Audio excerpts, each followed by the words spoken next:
Hello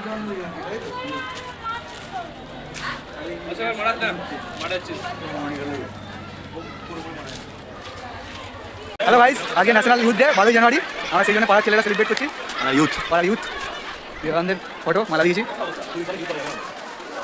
নমস্কার বন্ধুরা।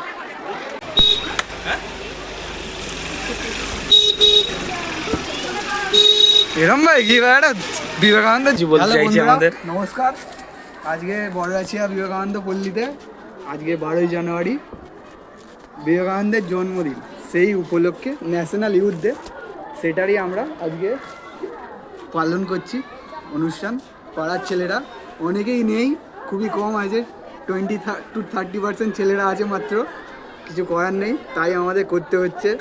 ঠিক আছে, ন্যাশনাল ইউথ ডে আমরা সেলিব্রেট করছি। শুধু কিছু বক্তব্য তোমার?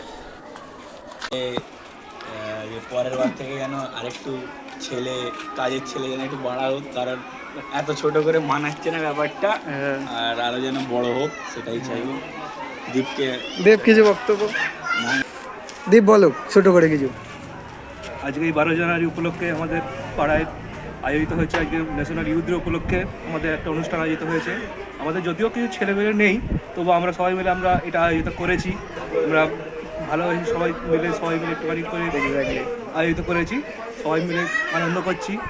কিন্তু পরিবারে আরও চাই যে সবাই মিলে আরও বেশি বড় করে আনন্দ করি, কারণ যতই হোক ন্যাশনাল ইউথ ডে, যেহেতু আমাদের ইউথ ডেকে সবাই একসঙ্গে থাকতে হবে।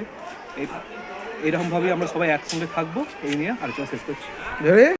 2021 সাল থেকে আমরা এই বিবেকানন্দ পল্লীর জুনিয়র গ্রুপ, সিনিয়ররা মাথার ওপর থাকেন, তো জুনিয়র গ্রুপ সবাই মিলে আমরা বিবেকানন্দের জন্মদিন পালন করি। এবারে আমাদের বাড়তি পাওনা হচ্ছে আগামী 23 জানুয়ারি সেই বিবেকানন্দের মানসপুত্র নেতাজির জন্মদিন, প্লাস সেদিন সরস্বতী পুজো। তো বাড়তি পাওনা আমরা এই উৎসবটা মোটামুটি আজ থেকেই আমাদের শুরু হয়ে গেছে, যেটা 26 জানুয়ারি পর্যন্ত চলবে। আর এই যে উৎসবটা যাতে পরম্পরা, আজকে আমরা করছি, আমাদের সিনিয়র গ্রুপ করেছে, আমরা করছি, পরবর্তী প্রজন্ম বা ছোটরা যারা আছে তারাও যাতে করে, এই চেষ্টাটা আমরা চালিয়ে যাব।